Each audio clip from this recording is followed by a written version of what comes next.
Welcome to my channel future bright English learning. দেখো, আমরা subject এবং ভার্ব এগ্রিমেন্ট এই ব্যাপারটা শিখছি, অর্থাৎ কোন সাবজেক্ট কোন সময়ে কি ভার্ব গ্রহণ করবে। দেখো এগুলো খুব খুব ইম্পর্টেন্ট। অনেক সময় আমরা ভালো ইংরেজি জানি, ভালো টেন্স শিখেছি, কিন্তু দেখা যায় আমরা কিন্তু সঠিকভাবে এই সাবজেক্টে কি ভার্ব বসাবো, কোন সাবজেক্টে, সেটা কিন্তু আমরা সঠিকভাবে বুঝতে পারি না। অনেক সময় পরীক্ষা হলে ভালো ইংরেজি জানা সত্ত্বেও যেহেতু এই সাবজেক্ট ভার্ব এগ্রিমেন্টটা খুব ভালো করে শেখা হয়নি, তার জন্য কিন্তু আমরা ভুল করে চলে আসি। দেখো, আজকে খুব সুন্দর একটা জিনিস আমি লিখেছি, যেটা প্রায় সবার ক্ষেত্রেই বলতে পারো খুব কনফিউশন আসে এবং পরীক্ষার ক্ষেত্রে ভুল হয়ে থাকে। দেখো, এক্ষেত্রে আমরা কি করবো, আমি সেন্টেন্স লিখেছি, দেখো, ওয়ান অফ দ্য বয়েজ, দেখো one of the boys dash ill. এখানে আমি প্রেজেন্ট টেন্সের ধরছি। এখানে তোমরা ইজ বসাবে না আর বসাবে? এখানে আমরা সিঙ্গুলার ভার্ব গ্রহণ করব না প্লুরাল ভার্ব গ্রহণ করব? দেখো, one of the boys dash ill, one of the boys dash ill, তাহলে কি বসাবো? দেখো, আমাদেরকে ভাবতে হচ্ছে, এখানে বয়েজ আছে, তাহলে কি আমরা এখানে আর বসাবো না ইজ বসাবো? আমি আগে নিয়মটা বলে দিই, তাহলে তোমাদের খুব ভালো হবে। মনে রাখবে, যখন প্রকৃত সিঙ্গুলার সাবজেক্ট থাকবে সেই সাবজেক্টের সঙ্গে অফ দিয়ে যখন কোনো প্লুরাল নাউন যুক্ত হয়, সেক্ষেত্রে সবসময়ই ভার্বটি সিঙ্গুলার হিসেবে গ্রহণ করা হয়ে থাকে। কি বললাম, বুঝতে পেরেছো? প্রকৃত সিঙ্গুলার সাবজেক্টের সঙ্গে, সিঙ্গুলার সাবজেক্ট, সেই সাবজেক্টের সঙ্গে যখন অফ দিয়ে প্লুরাল নাউন, এই দেখো দ্য বয়েজ প্লুরাল নাউন যোগ করা হয় বা জুড়ে যায়, তখন অবশ্যই এখানে আমার যে কোনো টেন্সের সিঙ্গুলার ভার্ব কিন্তু গ্রহণ করতে হবে। এখানে আমি প্রেজেন্ট টেন্সের বিভাগ কথা বলছি, সেই জন্য এখানে আমি এই ইজ বা আর লিখেছি। তাহলে এখানে কি হবে, যেহেতু অফ দিয়ে আমি এখানে প্লুরাল নাউনকে জুড়েছি এই সিঙ্গুলার সাবজেক্টের সঙ্গে, তাহলে অবশ্যই কি হবে, ইজ হবে। মনে রাখবে। তাহলে বুঝতে পেরেছো, যখন কোনো সিঙ্গুলার সাবজেক্টের সঙ্গে অফ দিয়ে প্লুরাল নাউন জুড়ে যাবে, তার ভার্ব কি হবে, সিঙ্গুলার ভার্ব কিন্তু গ্রহণ করতে হবে। তাহলে দেখো, one of the boys is ill, এখানে যদি তুমি একটু ভেবে দেখো, এখানে মানেটা কি? ওয়ান অফ দ্য বয়েজ, ছেলেদের মধ্যে একজনকে বোঝাচ্ছে, এই একজনের কথা বলা হয়েছে, তার জন্য কিন্তু ইজ হচ্ছে। এখানে বয়েজ আছে বলেই তোমার যে আর হবে তা কিন্তু নয়, এখানে কিন্তু প্লুরালের কথা বলেনি। ওয়ান অফ দ্য বয়েজ মানে কি, ছেলেদের মধ্যে একজন, এই একজনের কথা বলেছে বলেই কিন্তু ইজ করা হয়েছে। আর তাছাড়া যদি এটা ভাবতে না পারো, তাহলে মনে রাখবে, এই প্রকৃত সিঙ্গুলার সাবজেক্টের সঙ্গে অফ দিয়ে প্লুরাল নাউন জুড়ে গেলে অবশ্যই সিঙ্গুলার ভার্ব কিন্তু গ্রহণ করা হয়ে থাকে।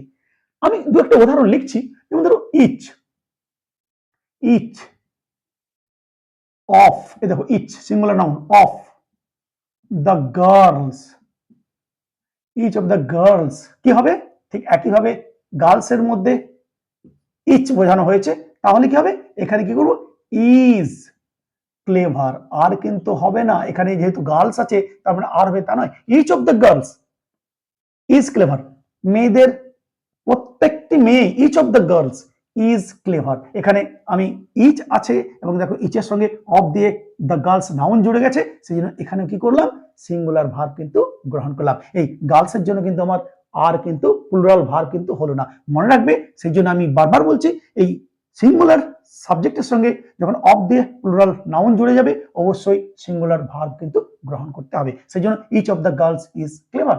একইভাবে each, each of the boys, এ দেখো same, each of the boys, each of the boys is intelligent, intelligent কি হলো, ইচ অফ দ্য বয়েজ প্রত্যেক ছেলেদের প্রত্যেকেই ইজ ইন্টেলিজেন্ট। এখানে কিন্তু এস এর জন্য আর কিন্তু আমার হলো না, এখানে ইজ যেহেতু রয়েছে এবং অফ দিয়ে প্লুরাল নাউন জুড়েছে, সেই জন্য আমার অবশ্যই সিঙ্গুলার ভার্ব কিন্তু গ্রহণ করতে হয়েছে।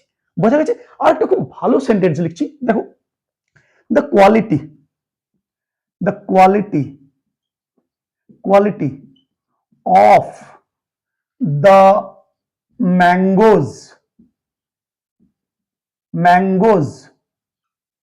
is not good। দেখো কি লিখলাম, দ্য কোয়ালিটি, দেখো এই গুণ সিঙ্গুলার নাউন, তার সঙ্গে অফ দিয়ে কি জুড়েছি,